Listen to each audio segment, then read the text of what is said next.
깜찍한 꿈이 피어나 멀리 있더라도 함께 하늘 잡아. 반갑습니다. 안녕하십니까. 예, 그 변방의 북소리에 그 동네 정치, 변두리 정치를 하고 있는데요. 오늘 급하게 이렇게 모이게 됐는데 제 옆에 그 우리 조영수 씨 일단 앉아 있습니다.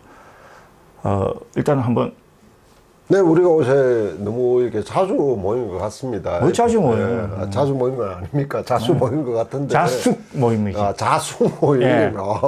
자숙할 게 있나요? 저희가 뭐 자숙할 항상 건 그 없는데. 항상 그 마음을 자숙한 마음을 가져야. 그 자숙하는 모두를 위해서 또 이렇게 뭔가 번쩍거리는 것도 두시고. 예, 자꾸 뭔가 좀 이렇게, 새로운 변화. 업그레이드가 되고 있는 것 같아서 마음은 뿌듯합니다. 예. 자, 오늘은 그러면 또 우리 대표님 어떤 주제를 가지고 또 말씀을 하시려고 이렇게 저를 긴급 호출을 하셨을까요? 예, 일단은 제가 일단은 저 먼저 사죄 말씀 좀 드리겠습니다. 일단 저는 그 누구야 5월 1일 재판 네네. 워낙 그 항소에서 그 부분이 나오다 보니까 저는 뭐 사실은 항소심 그대로 가지 않겠나라고 했는데 그러면서 한편으로는 5월 1일 잡았던 이유가 뭔가가 있을 거라고 이야기를 했었거든요. 그러면서 결국은 잘 모르겠다 이렇게까지 갔는데 그 5월 1일 그 재판에 관해서는 좀 더 제가 공부가 좀 됐어야 되는데 좀 그렇지 못한 점 사죄 말씀 드리고요. 그건 뭐 참고적으로 다른 유튜브 채널을 보시거나 해도 법조계 출신들이 다 예상을 하지 못했다라고 말하는 아니, 게 그대로. 다수 의견인 것 같더라고요. 저는. 그래도 우리가 좀 맞춰줘야 되는데. 우리가 아니, 동네. 뭐 예. 저 그때 그 만약에 내기를 했으면, 그 커피 내기 할 수 예. 있었을 건데, 참 안타깝습니다. 그래서 자숙 모드로 가시는군요. 네. 자숙 하시다가 또 이게 영접을 하면 또 총기가 영접하면 또 가능하지 않겠습니까? 그런 뭐 그런 부분들은 뭐 일단은 지금 이제 급박하게 아마 민주당 입장에서도 좀 돌아가지 않겠나. 결국 민주당에서 지금 낸 카드가 첫 번째가 네. 이제 최상목 그 대행에 대한 탄핵에 대한 소추 부분이었죠. 그러다 보니까 일단은 뭐 최상목 이거 안 되겠네 이러면서 네 그만둔다 하고 그만둬버렸거든요.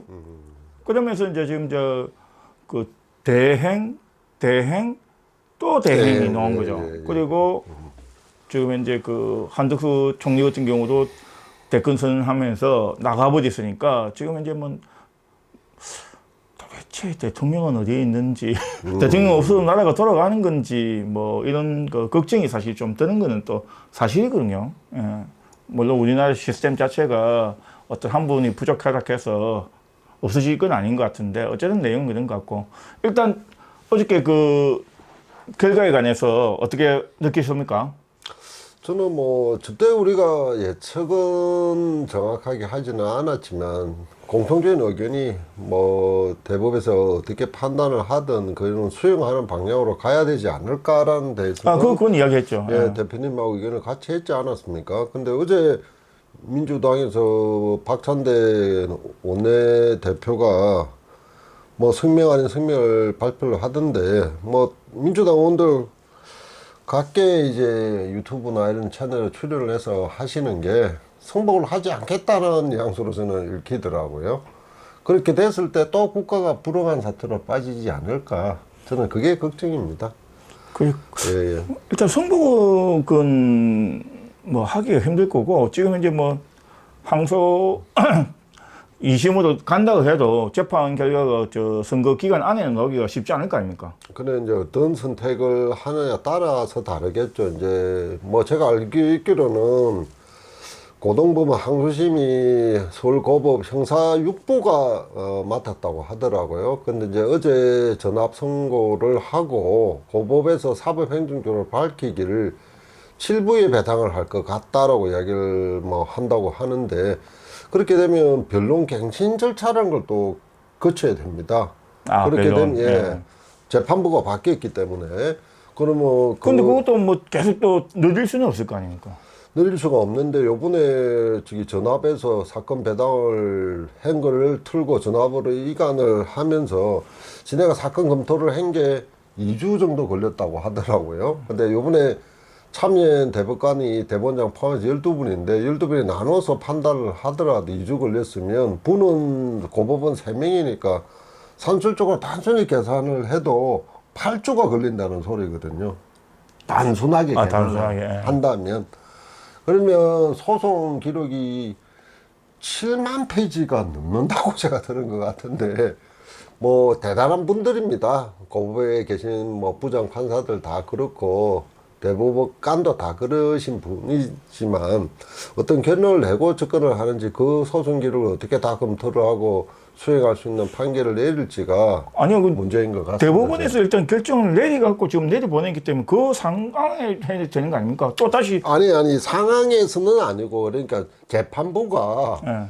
소송 기록을 검토를 해야 대법원이 이런 부분에서 법리 위반이 있다라는 부분은 따라가야 돼요. 그렇죠. 예, 따라가야 되는데 제가 봤을 때는 다시 가더라도 고법에서 선택할 수 있는 게 유죄는 무죄로 변경할 수는 없습니다. 그렇죠. 법리 그 부분이 됐는데 선택을 해서 이제 시간이 이제 많이 사건 검토하는데 변론 갱신하는데 조금 시간이 걸릴 거니까 산술적으로 잡았을 때 8주면 8주면은 그 전에 2개월 이내. 예, 선고가 나지 않을 것 같고, 만약에 만약입니다. 이거는 이재명 대표가 대선에 해서 승리를 해서 대통령이 됐을 때 과연 그 부분을 선거법 위반으로 결정을 내릴 수 있을지, 결정을 내렸을 때 또 헌법적으로 뭐 84조 관련해서 문제가 또 된다고 하더라고요. 전문가들 입장에 의하면.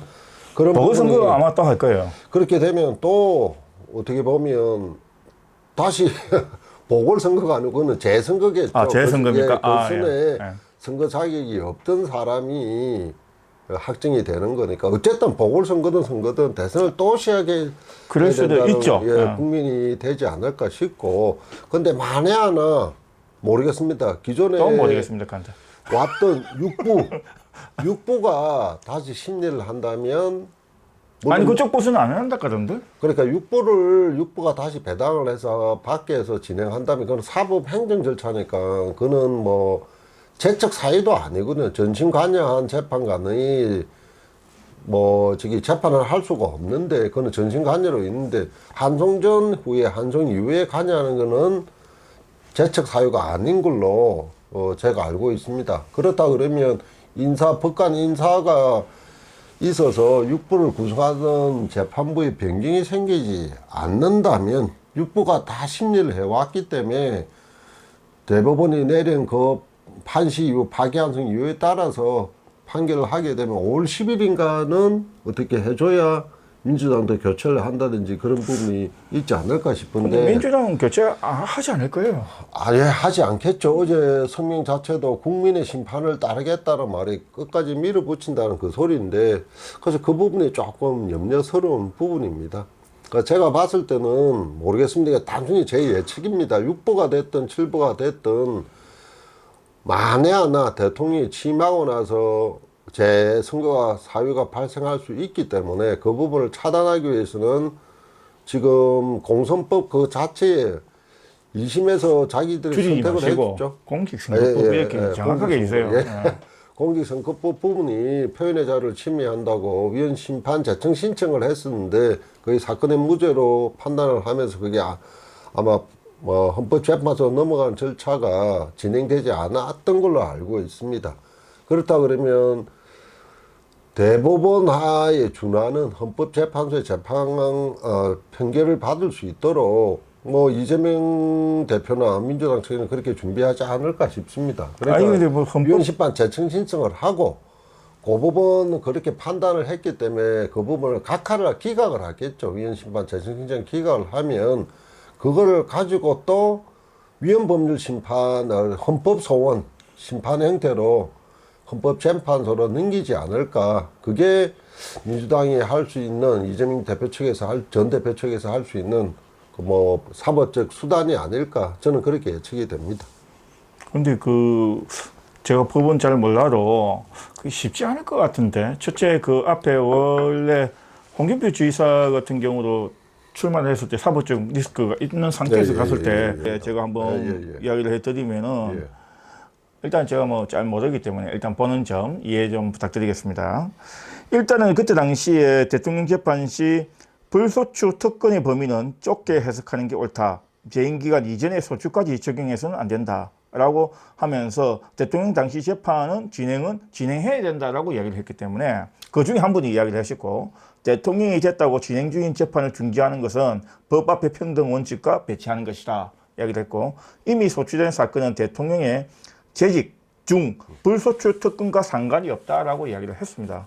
그리고 그때 당시에 총 10분의 그 헌법학자가 했을 때 7분은 진행해야 된다 이야기했고 2분은 진행하면 안 된다. 한 분은 유보한다라고 이야기를 했습니다. 이 내용입니다. 네, 그렇기 때문에 제가 조금 전에 말씀드렸던 게 헌법재판소에 확립된 이제 공적인 판결 자체가 내리지 않았기 때문에 진해가 선택할 수 있는 부분이 그렇다는 겁니다. 좀 전에 말씀드렸던 거는 지금 이재명 전 대표의 형사재판에 적용이 되는 그 선거법 관련해서 공직선거법 관련해서 그 부분을 헌법에 위반되는지 표현의 자유를 과도하게 제한한다라고 주장을 했지 않습니까? 네. 그래서 그 부분을 법원을 통해서 아니 대부분에서는 그건 그 이전에 적이 나왔죠. 네, 대부분에서는 그 표현의 자유보다는 유권자들의 입장에서 우선해야 된다라는 것이 이제 대부분에서 나왔기 때문에 이제 그거는 헌법 해석이 아니고 법률 해석이니까 그래서 이재명 전 대표 측이나 민주당이 할 수 있는 거는 법적으로 남아있는 게 그게 헌법에 위반된다라고 끌어가는 거죠. 지금 다수학자가 헌법학자가 그렇게 했다 그러면 뭐 5월이 됐든 6월이 됐든 고법에서 형사재판을 진행할 거고 그렇게 되면 재선거 실시되는 게 불보듯 뻔한 거 아닙니까? 네, 그렇죠. 그러니까 그거를 차단하기 위해서는 헌법재판소에 이 조항 자체가 잘못되어 있는 거다라고 어떻게든 주장할 여러 갈 건덕지를 만들어야 되거든요. 제 판단으로는. 그러면 할 수 있는 게 두 가지입니다. 일단 고법재판부에 위헌심판 재청 신청을 하고 재청 신청을 받아들이면 그게 헌법재판소로 넘어갑니다. 그게. 그 헌법재판소 결정이 있을 때까지 당의 형사재판은 정지가 되는데 받아들이지 않을 것 같거든요. 많죠. 지금 이제 뭐 거기 대선 때 지난 대선 때 한 거지 않습니까? 지난 대선 때 했던 게 물론 뭐 지금 윤석열 그 계엄 때문에 이게 좀 선거가 실시됐지만 3년 정도 아직 안 됐죠. 예. 그거 관련이 아니고 지금 이재명 재판권 아니 관련해서. 그러니까 거기 근데 재판이 연기 안 돼가지고 지금 다시 대선을 하는데 그게 결론이 안 났다. 그래갖고 또 뭐 말씀하신 대로 그렇게 늦어진다 하면은 도대체 언제 이 재판이 나오는 그러니까 그렇기 때문에 고법에서는 아마 위헌 재판 그 심판 재청 신청을 기각을 할 것 같고 기각을 하게 되면 어떤 걸 하게 되냐면 그 관련해서 헌법 소원을 바로 제기할 수가 있습니다. 그 당사자가 재청 신청을 한 걸. 근데 재청 신청을 해서 기각이 되면 그 부분을 헌법 소원을 제기해서 이제 헌법재판소로 넘어가는데 그때는 재판이 정지가 안 되고 진행을 하거든요. 진행을 해서 하게 되면 만약에 어떤 결론이 발생해 고법 판단이 먼저 나와서 그리고 또 대법까지 올라가는 절차는 남아 있겠죠. 그런데 그때는 상고해봐야 심리 불속행위로 아마 결정이 나서 매듭이 지어질 건데 헌법재판소에서 판단하길 이 조항이 과다하게 뭐 표현의 자유가 됐든 어떤 제한한도 위원회 소집이 있다고 하게 되면 재심을 또 청구해서 빠져나갈 구멍이 생길 수가 있다는 거예요. 그러면 그런 판단을 가지고 사법적으로는 그렇게 진행하지 않을까라는 게 제 예측입니다. 예측인데 이랬던 저랬던 그 관련 사항이 다시 발생했을 때 국민은 또 불행해지지 않습니까? 그렇죠. 그러니까 그 지금 부분이 조금 너무 걱정스럽고 민주당도 진작에 고민을 하고 그러니까 이재명 전 대표의 대항마가 사실 요번에 김경수 경선 참여자라는 김동연 전 경기지사가 표가 그다지 많이 안 되지 않습니까? 그만큼 사실은 민주당이 그 말만 민주당이라는 이야기죠. 이렇게 건전하지 못하다, 건강하지 못하다 이게 맞는 거죠 실질적으로.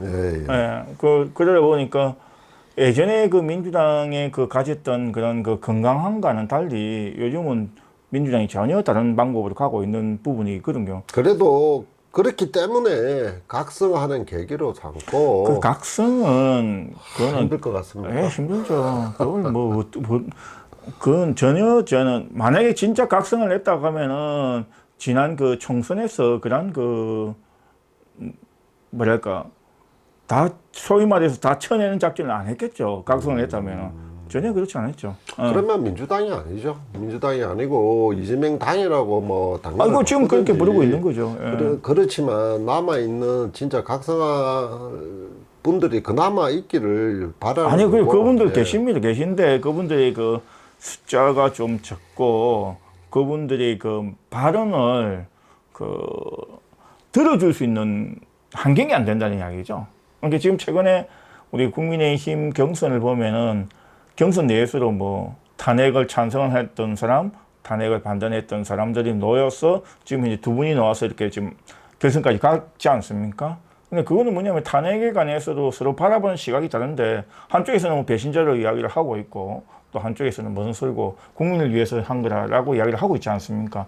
이 두 개가 양분을 하고 있다는 것은 어찌 보면은 좀 더 건강한 부분을 가지고 간다니 당내에. 네, 예. 지금 이제 민주당은 지금 이제 그 이야기 자체조차도 지금 이제 못 나오게끔 만드는 것은 당내가 건강하지 못하다는 이야기거든요. 그거를 다시 한번 뭐 말씀을 드리면 우리 탄핵 부분에서 각하를 조정했던 인용을 조정했던 분들이 국힘 쪽에 있지 않았었습니까? 예. 그래서 근데 기각이나 각하를 주장한 사람들은 그리고 윤 전 대통령의 위헌적 공권력 행사를 찬동하는 것 같아서 저희가 비판을 많이 하고 했었었는데 지금 이 사태 그러니까 이재명 전 대표가 공직선거법으로 파기환송 받은 사태도 똑같이 간다면 민주당이 과연 탄핵을 각하를 주장했던 그 사람들한테 비판했던 그 잣대로 왜 자기들한테는 적용시키지 못하는가 비판받아 마땅하죠.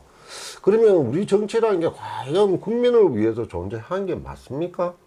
국민을 위한 차라리 욕을 했던 국힘 쪽은 그나마 잘못됐다는 세력이 있고 그 반대 세력 배신자 프레임을 찍든 어쨌든 간에 논의를 건강한 당 내 민주주의라든지 어느 정도를 찾아가려는 움직임이라고 있는데 여기는 그런 파기환송 결과가 나왔음에도 이재명 대표의 위에부터 아래까지 전부 다 이재명을 위한 조직화가 되어 있다 그러면 이재명 이외에는 다른 당내 주자가 없다는 그런 지경까지 왔다 그러면 민주당이 과연 국힘을 욕할 수 있을지 참 많이 답답합니다. 그래서 모르겠습니다 이야기하지 마세요. 많이 하면은 다 이야기는 다 해놓고 모르겠다 결국에 나는데 이게 습관인데 모르겠다고 하는 이유가 너무 여파가 크기 때문에.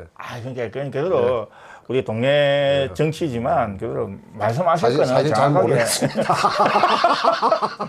이야기 다 해놓고 모르겠다 그래.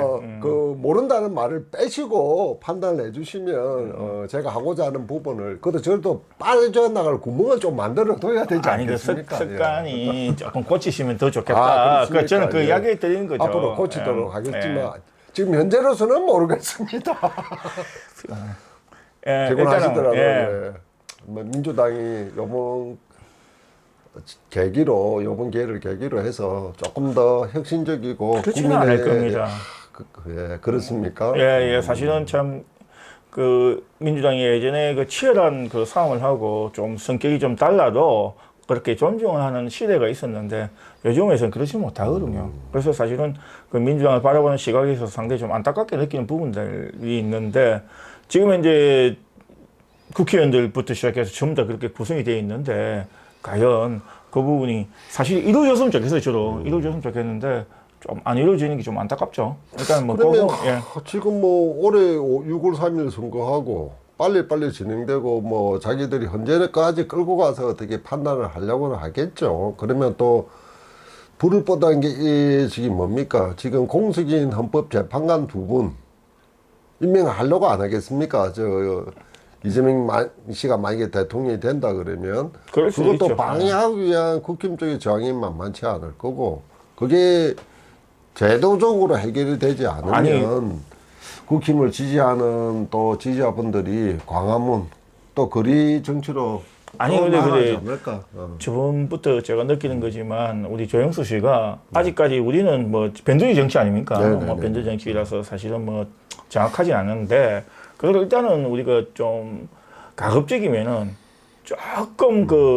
조금은 중간적인 측면에 좀 두고 이야기를 하는 게 좀 좋지 않을까 싶은데 자꾸 그 좀 당선된 쪽 가고 있어서 내가 아니. 그게 아니고 네. 그거는 당선됐다라고 했을 때 그러니까 가정을 꼭 두세요. 가정은 뭐 할 필요는 없을지 몰라도 제가 뭐 상을 이야기를 해본다면 그 위에 나타날 게 윤석열 대통령 전 대통령이 했던 계엄상과 못지않은 혼란이 발생하지 않을까. 지금 그 그게 발생했다고 사실 하죠. 걱정스럽기 때문에 드리는 말씀입니다. 아니 그러니까 지금 이제 뭐 다음 이야기되는 게 지금 한덕수 총리 이제 전 총리죠. 이제 전 총리가 어저께 이제 자기가 사퇴를 하고 오늘 그 도전장을 던졌단 말입니다.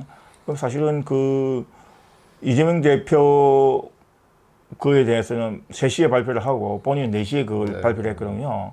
그러면은 그런 부분들이 있었으면은 좀 더 국정을 좀 책임지고 이렇게 해야 되는데 과연 이제 우리 한덕수 전 총리가 왜 나왔을까? 라는 이야기를 좀 의문표를 던지지 않을 수가 없거든요. 물론 뭐 답은 나와 있죠. 그 답은 나와 있는데 일단은 그에 대해서 일단은 우리 조영수 씨의 생각을 한번 들어보겠습니다. 저는 뭐 저번에 이야기했을 때 한동훈 씨 같은 경우는 받을 이유가 조금 약할 거다. 그게 이제 대표님 생각이었고, 김문수 씨가 만약에 국힘 쪽에 대선 후보에 결정이 되면 한덕수 총리와 두고 뭐 원샷 경선을 할 것 같아 이렇게 예상을 했었는데 지금은 이재명 변수가 생겼기 때문에 국힘이 받을 이유가 없을 것 같아요. 한동훈 씨는 어제 바로 사퇴했다는 것에 대해서 부적절하다라고 캠프에서 공식적인 논평이 나온 걸 알고 있고, 김문수 캠프 측에서는 모르겠어요. 지금 열심히 모르겠어요 또 했다. 죄송합니다. 습관이라니까요. 습관입니다. 고치도록 하겠습니다. 열심히 연구를 하겠지만 이재명 지금 민주당 후보가 어떻게 보면 치명적 아킬레스건을 갖고 있는 거 아니겠습니까? 그 부분을 공개를 하게 되면 김문수 후보가 한덕수 후보랑 원샷 경선할 필요성이 많이 떨어졌다고 보기 때문에 김문수 후보가 추대되더라도 결정이 되더라도 한덕수 총리하고는 연대해서 갈 필요성이 없다라고 판단이 됩니다. 그러니까 속된 말로 이야기하면 갑자기 이재명 파기환송 결과가 나옴으로써 한덕수 총리도 속된 말로 낙동강 오리알이 되지 않을까. 그분 이제 전라도는 영산강 오리알 이런 식으로 가져야죠. 그렇습니까? 그렇게 될 공산이 크지 않을까.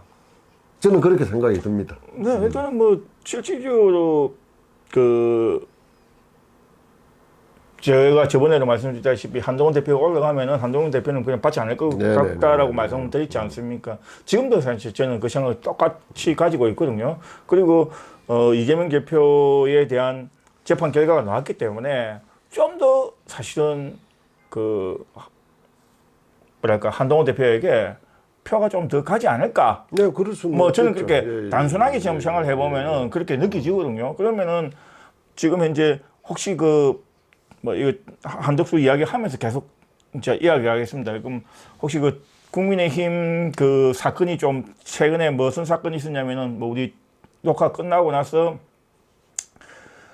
쌍건 있지 않습니까? 그분들하고 지금 현재 이낙연 전 총리가 지금 대권에 나오신다고 했고, 나오신 해서 당명을 바꿔라 하는 이야기가 있다 보니까 당명을 바꿔라고요? 국민의힘에 그래서 누가 요구를 한단 말입니까? 이낙연 전 총리 쪽에서 이야기가 이게 이낙연 전 총리 쪽에서는 그런 이야기를 존재 조건이 그건 아니고 아마 하락하면은 지금 현재 탄핵에 주도했던 당이고 그러다 보니 탄핵을 주도했던 겸을 했던 당이라 보니까 지금 이제 국민의힘 갖고는 조금 이렇게 하기 힘들지 않겠나, 그래서 당명을 바꿔야 되지 않겠나라고 이야기를 했던 것 같아요. 일단 제 얘기도 그랬는데 거기 이제 언론에서는 그냥 당명을 바꿔야 된다라고 이야기를 하다 보니까 그게 이제 우리 그 같은 경우도 사실은 직접 현장에 있는 게 아니고 그냥 언론을 통해서 보는 거지 않습니까? 그러다 보니까 그 내용을 듣고 국민의힘 당원들 내부에서 지금 난리가 난 거죠, 지금 이제. 그래서 이제 거의 뭐 국민의힘 당원이 77만 명이라 하더라고요. 저는 몰랐거든요. 77만 명인지 몰랐는데 그분들의 대부분 생각이 어찌됐든 이게 이제 기소로 가야 되는데 당명까지 바꿔야 된다. 그리고 더더군다나 이낙연 씨 같은 경우는 지금 내가 그 문재인 대통령 쪽의 계열이지 않습니까? 그러다 보니까 그다음에 그 정대철 뭐 이런 분들 다 이야기를 하다 보니까 국민의힘 내부에서는 어떤 당원들 내부에서는 어떤 이야기가 나오냐면 아유 문재인 정부하고 같이 이렇게 되는 거야 이런 식으로 이제 이렇게 이야기를 하고 있거든요. 그러다 보니까 그런 거기 이제 그저께 있었단 말입니다. 그러다 뭐 어저께 이제 투표가 진행됐지 않습니까? 오늘은 뭐 ARS 그 돈을 낸다 하는데 그러다 보니까 국민의힘 그 당원들이 투표가 좀 많이 이어졌어요. 그래서 뭐 저도 정확한 통계는 지금 나온 걸 못 봤는데 그 부분은 그렇다 그러면 그게 또 김문수 후보한테 유리하게 작용할 가능성이 크겠죠, 아무래도. 근데 김문수 후보한테요? 예, 저는 그렇게 판단이 됩니다. 왜 그러냐면 그럼 김문수 후보한테 합리적으로, 되면은 예. 김문수가 후보가 이기겠네? 아니 그거는 예상을 할 수가 없는데 그런 부분이 정서적으로 작용하는 부분이 있다 그러면 나름대로 합리적으로 판단을 하는 게 아니기 때문에 당원들 간에 그런 소리가 나왔다 그러면 그래서 그 부분을 당면까지 바꾸고 가야 된다. 모르겠습니다. 이낙연 씨가 그렇게 아니 요구를 할 입장도 아니고 정치 입지가 그럴 상황도 아닌데 아니 이게 언론은 일단은 그 한 부분만 보도를 하는 경우가 많고 우리가 헤드라인만 보다 보니까 내부는 잘 안 보고 이러다 보니까 그렇게 이제 되는데 일단은 지금 이제 그 국민의힘 그 당원 게시판을 가보면은 엉망이라 하면 좀 말이 좀 이렇게 했고 엉망이겠죠. 뭐 지금 뭐 그 안에서 내부가 지금 치열하게 지금 싸우고 있더라고요. 예, 그러다 보니까 그 부분들이 기분이 얼마나 나쁘겠습니까? 세계 챔피언이 있는데 동네에서 조금 골목대생 안에는 한번 붙자 니 이름 바꿔라는 식으로 지금 시비를 거는 것 같거든요. 네, 그러다 보니까 지금 이제 그 자천에서 좀 자강론 이야기가 많이 나오는 이유도 있고 그렇게 해서 이제 한쪽을 몰아주자는 이야기가 많이 있어요. 네, 자강론을 말씀하시면 그 부분에 방점을 두고 대표님은 판단하실 것 같은데 그러면 중도 확장성이겠죠. 중도 확장성은 아무래도 한동훈 대표가 유리할 것 같은데 그건 합리적인 생각을 할 때 그런 표심이 직결이 될 거고 단순히 감정적으로 당명을 바꾸자는 수까지 나왔으면 모르겠습니다. 저는 그거는 모르겠습니다. 오히려 김문수 후보한테 조금 유리하게 작용하지 않을까라는 게 제 예측입니다. 뭐 일단은 저는 반대로 가겠습니다. 지금 일단 이것도 이제 커피 내기가 좋은 부분인데 아직 이게 참 안 들어오니까 내가 못하는데 일단은 그 부분이 아마 저는 한동훈 대표한테는 많이 갈 것 같아요. 그리고 실질적으로 뭐 지금 현재 그 김문수 후보도 있지만 지금 한덕수 그게 총리 같은 경우에서 그 뒤에 그 소위 말해서 이제 그 뭐 윤석열 대통령을 중심으로 한 세력들이 거기 있다라는 이제 이야기가 있잖아요. 그 진짜 있는지 안 있는지는 저는 몰라요. 근데 뭐 일단 그런 이야기가 있다 가니까 그런데 그러다 보니까 지금 현재로서는 한동훈 대표 중심으로 가자라는 게 이제 그 당원들의 생각이 많을 수 있다. 저번에도 그 한동훈 대표가 당대표 선거 나왔을 때 63%인가 62%로 당대표가 됐지 않습니까? 그때 당시로 윤석열 대통령이 그 이제 조금 뭐랄까 밀고 있는 대표가 있었음에도 불구하고 한동훈 대표 되지 않습니까? 그 저는 이번에도 그렇게 보는 거죠. 그러면 뭐 대표님 말씀을 들어보니까 그렇지 않습니까? 지금 뭐 국힘 당원들께서는 생각을 하시기에 이재명 씨가 지금 치명상 아닌 치명상을 입은 거죠. 그거 뭐 봉합을 하려고 하고 어떤 수단을 쓰겠지만 당연히 자기들 자체 후보로도 지금은 이제 충분한 승산이 있을 수 있다라고 판단을 할 수 있겠죠. 근데 좀 전에 제가 말씀드렸던 거는 당명을 바꾸자. 그런 부분은 당원들의 자존심을 걷는 부분이기 때문에 당원 자체를 위해서 자기의 당의 색깔을 지켜온 부분, 그 부분들이 다수가 합리적이고 찬성을 해왔던 분들이 다수인지 아니면 그게 아닌지는 저도 잘 알지는 못하지만 감정적으로 봐서는 김문수 후보한테 장전승이라든지 일관되게 주장한 그 부분에 유리하지 않게 사실은 작용할까 생각을 하고 김문수 후보가 당선되는 거지. 모르죠. 그거는 또 어떻게 될지를 아니 이게 지금 이제 당원 100%로 결정을 하지는 않지 않습니까? 아니 그렇지만 일단 50대 50이지만 그대로 일단은 그 전날 투표하기 전날에 그 이야기가 나왔으니까 투표를 이어졌다면은 일단 투표에서는 그러면 김문수 당심적으로 유리하지 않을까요? 유리할 것 같고 그런데 그게 유리하다고 판단하는 게 합리적이지는 않은 거겠죠. 그래 대표님처럼 그 부분이 이재명 전 대표라기보다 이재명 민주당 후보자와의 관계를 종합적으로 판단을 했으면 이제 본선에서 경쟁력이 있는 후보 위주로 우리가 투표를 해야 되겠다라고 판단을 했다 그러면 한동훈 대표가 모르겠습니다. 또 모르겠습니다. 당 부분에서 몇 번 쉬는지 한번 보겠습니다. 몇 번 쉬는지. 그렇게 되지 않을까 싶습니다. 저는. 그러니까 일단 당대표, 후보 되는 건 잘 모르겠고. 그런데 일단은 김문수 후보에게 좀 더 유리한 부분이 같다. 그 이야기 아닙니까? 그러면은 실제 당권의 그 지역위원장이라든지 국회의원들이라든지 상당 부분들이 김문수 후보 쪽으로 많이 가 있단 말입니다. 그리고 또 윤심도 그렇게 가 있고. 그러면은 김문수 후보가 되는 거 아닙니까? 유리하다고 판단을 하는 거죠. 아까 전에 말씀을 드렸던 당명을 바꾸자는 그 사건 하나만 두고 봤을 때는 김문수 후보한테 유리하다. 그 말씀을 드리는 겁니다. 아니, 그게 이제 제가 말한 투표하는 날, 그 전날 나왔으니까 투표로서 이어졌다면은 김문수 후보에게 유리하게 가겠죠. 자, 내기 하시죠. 내기 하시죠. 예, 그래. 지금 커피를 지금 하겠다는 강력한 의지가 보이는데. 봤을 때 김문수 후보한테 유리하다. 그새 바뀌는데. 바뀌는 게 아니고 그런 상황이 있었다면 유리하다. 그리고 김문수 후보도 이재명 민주당 후보가 치명상을 입었다고 판단을 한다면 완조해서 자기가 본선에 나가더라도 충분히 승산이 있다라고 판단을 하지 않았을까. 그리고 그런 부분이 일정 부분 기회를 했을 거다. 자, 그래서 저는 결정 짓겠습니다. 자꾸 모른다고 하시니까. 모를 때 뭐더라도 못 먹어도 고죠, 그죠? 일단 1,700원짜리 아이스 아메리카노. 김문수 후보 쪽으로 결정을 내리도록 하겠습니다. 그게 언제 발표납니까?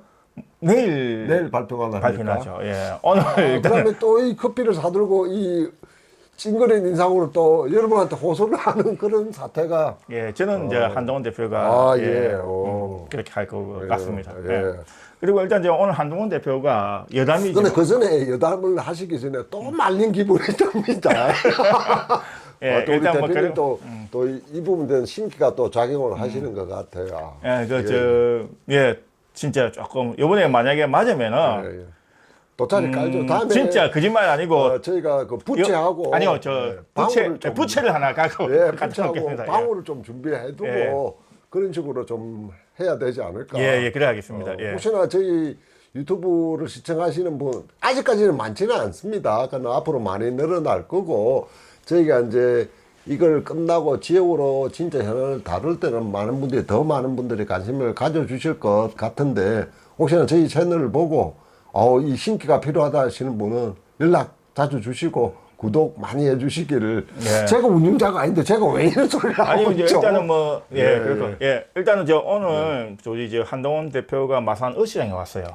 오늘 왔습니다. 왔습니다. 와서 11시에 왔는데 제가 또 우리 마산에 있는 특파원 한 명 보냈거든요. 그렇습니까? 특파원 한 명 보냈는데. 우리 채널에 이제 특파원이 있습니다. 특파원도 운영할 정도고, 나날이 발전해 갑니다. 특파원이 있는데, 특파원 직접 현장을 가보니까, 실질적으로, 국민의힘의 기본이 나온다는 거죠. 무슨 이야기냐면은 5월 지금 현수막이 아마 시내에 붙여져 있을 건데 5월 3일 이렇게 앞으로 뭐 이렇게 적어놨어요. 현수막 보시는 모르겠는데 그게 무슨 이야기냐면은 이제 그 후보들이 결정이 나면은 5월 3일이 있단 말이죠. 그때 돼서 움직이겠다는 이야기거든요. 실질적으로는 움직이지 않겠다. 5월 3일 내일이지 않습니까? 이게 그러니까 오늘 그 한동훈 대표가 왔음에도 불구하고 김문수 대표 전 장관 후보가 있으니까 또 그 눈치를 봐야 된다 싶으니까 안 나서는 거죠. 거의 뭐 아예 안 왔다 하더라고. 그래서 일부 도의원 2명만 오고 나머지 시의원을 비롯해서 국회의원들 전부 다 안 왔다. 그 도의원이 누가 완전은 특파원이 그걸 파악을 했다고요? 예, 했죠. 특파원 우리가 깊숙이 들어갔기 때문에. 그러면 그 실명을 지금 공개하는 거는 나름 편성 효과를 유발할 수 있기 때문에 그거는 자제를 하시고 끝나고 나면 이제 그렇죠. 그 이제 오셨다는 부분 알고 있으니까 그분은 이제 그 또 5월 3일 이후는 이야기해 드리면 되겠죠. 그럼 혹시 기속말로 저한테만 누가 잘 아시는 분입니다. 제가 잘 아는구나. 그래서 이제 그럼 누군지 알겠습니다. 잘 아시는 분. 그래서 그 두 분 오셨고 나머지는 뭐 안 오셨다 그러는 거 봤을 때는 제가 이제 그 전에 말씀드렸다시피 국민의힘 같은 경우 상당히 좀 눈치를 많이 보는 스타일이고 그게 어찌 보면 좋은 점도 있지만 어찌 보면 사실 좀 단점도 있거든요. 그 부분들이 일단 그랬다는 거고 현장에서는 좀 더 이렇게 그 한동훈을 지지하는 그 여성분들이 상당히 좀 많이 있었다. 제가 아시는 그분을 언급해서 일단 제가 이야기하고 있으니까 그 있었다 이야기를 하고 있더라고요. 그래서 이제 그렇게 해서 이제 식사하는 것까지는 옆에서 지켜보고 왔다. 그래서 그렇게 이야기를 했고 그래서 좀 더 완전하게 조금 전국적인 게 몰려다닌다 해야 되나? 그분들이 좀 많이 오셨다고 이야기를 하더라고요. 그래서 좀 지역에서 이렇게 하시는 분들은 많이 오지 않았다 이야기를 하시더라고. 물론 대선 기회이다 보니까 뭐 전국적으로 오신 분들이 많이 오셨겠죠. 꼭까지입니다. 그러면 제가 아시는 그분이 맞다면 일단 일단 그거는 나중에 이야기를 하도록 하고 사실은 제가 오늘 좀 시간이 되면은 저 뭐 여러 가지 좀 다루고 싶을 중에 하나가 그 우리 좀 바산 저게 대우백화점 그걸 이야기하고 싶은데 오늘은 다음에 제가 그 이야기를 하고 한동훈 대표하고 저 김문수 전 장관 누가 될지 현재로서는 알 수 없으니까 그분이 결정 내고 나면 한번 또 그 이야기를 하고 다음에는 그러면 우리 특파원이 취재를 했다니까 특파원의 그 취재 후기까지 곁들여서 한번 전화로 해도 이야기를 되는데 한번 하시면 좋지 않을까 싶네요. 그래서 일단 그 특파원 갖다 받고 일단은 지금 현재는 그렇고 결과는 뭐 내일 넣을 거 아닙니까? 내일 넣으면은 어떤 그 부분이 넣고 지금 현재 일단 제가 저번에도 말씀드렸다시피 죄송한데 대표님 내일 몇 시에 결과? 시간 잘 모릅니다. 제가 그까지는 또 신경 쓰는 사람이 아니라서 가진 자의 여유네. 아니 그까지는 제가 잘 몰라요. 커피를 내일이나 모레 좀 되도록. 그거는 뭐 제가 사든 뭐 이렇게 하면 되는데 제가 말씀드리고 싶은 거는 또 까먹고 있잖아요 그 사이에 지금 현재 국민의힘에서 지금 경선이 지금 이루어지지 않습니까? 경선이 이루어지고 후보가 결정이 나면은 국민의힘에서는 움직이는데 문제는 또 한덕수란 그 분이 또 계시잖아요. 그리고 그분뿐만 아니고 뭐 지금 이제 당에 있는 분들이 여러 분들을 하고 합치갖고 지금 현재 이재명 반대파든 다 모여서 하자 이렇게 지금 현재 돼 있지 않습니까? 그러다 보니까 제가 요 끝나고 나서는 지금 현재 상권 체제들은 빨리 정리될 것 같습니다. 그분들은 지금 당의 주인인 당원을 하고 어떤 이야기가 없이 당명을 오고 가는 부분이라든지 또 지금 현재 일하고 있는 것들 자체가 아무대로 좀 당원들한테 욕을 엄청 들어먹고 있거든요. 욕을 당연히 들어먹어야 되겠죠. 당면이라는 것 자체는 어떻게 보면 자존심인데 그걸 갖다가 모르겠습니다. 쌍권현 그분들이 생각을 했다 그러면 어떻게 그 당명을 이낙연 씨가 얘기하게 한다고 해서 결정 낸 건 아니고 그러니까 그 부분을 동조를 했다는 것 자체가 저는 동조는 안 했고 그거는 이제 자기 결정을 하지 당원들이나 이렇게 물어봐야겠다 이야기를 했는데 어쨌든 내용은 이제 그렇게 그 앞에 말이 전달되다 보니까 그렇게 된 거죠. 근데 뭐 좀 전에 반 이재명이라고 하지 않았습니까? 이번에 대선이 이재명 반 이재명인데 이재명이라고 했는데 저는 그 구조도 조금 균열이 가지 않을까. 그러니까 나름대로 반 이재명이 연합하지 않더라도 아니, 나름대로 근데 정체성과 또렷한 비전을 갖고 있으면 어떻게 보면 이재명 씨가 집권을 한다 그러면 똑같은 사태가 국민이 불행한 사태가 발생할 것 같거든요. 그래 그 부분을 조금 더 국민한테 올바르게 전달을 하고 그걸 대체할 수 있는 비전만 제시할 수 있다 그러면 이재명 대 반 이재명이라는 큰 프레임이 아니더라도 상황이 참 정치라는 게 생물이라고 그러더니 시시각각 변합니다. 그죠? 아예 그렇죠. 그런데 일단은 제가 볼 때 일단 이재명 대표 체제에 대해서 저 반대 쪽에 계신 분들하고 이렇게 연합을 한다고 하는데 아까 이야기하다 말았던 이야기가 우리 한덕수 총리 같은 경우가 지금 현재 저번에도 말씀드렸다시피 첫째 명분이 없잖아요. 네네. 첫째 명분이 없고 그다음 또 두 번째는 가연자 예산과 조직과 있어야 되고 그다음 또 세 번째가 가장 저번에 말씀드린 세 번째가 가장 중요한 게 그 인기, 지지 예, 여기 했는데 그게 좀 떨어지지 않습니까? 지금 국민 70%가 한덕수 대표 전 총리가 나오는 거에 대해서 상당히 좀 반대를 했던 부분이었거든요. 그럼에도 불구하고 나오셨단 말입니다. 그러면은 이 상태에서 국민의힘이 누가 결정되든지 간에 그냥 끝까지 나갔을 경우에 한덕수 총리가 그 가다가 중간에 그만둘 가능성도 상당히 네, 많습니다. 후보자 뭐 등록을 안 하고 예전에 누구였습니까? 우리 반기문 전 유엔 총장 그 사태가 재발할 수도 있을 것 같습니다. 거기에 뭐 이재명 씨가 어제 파기환송 결과를 받지 않았다 그랬으면 이재명 대 반 이재명 프레임으로 갔을 때는 국힘 쪽에도 열어둘 가능성이 있었는데 그게 아니다.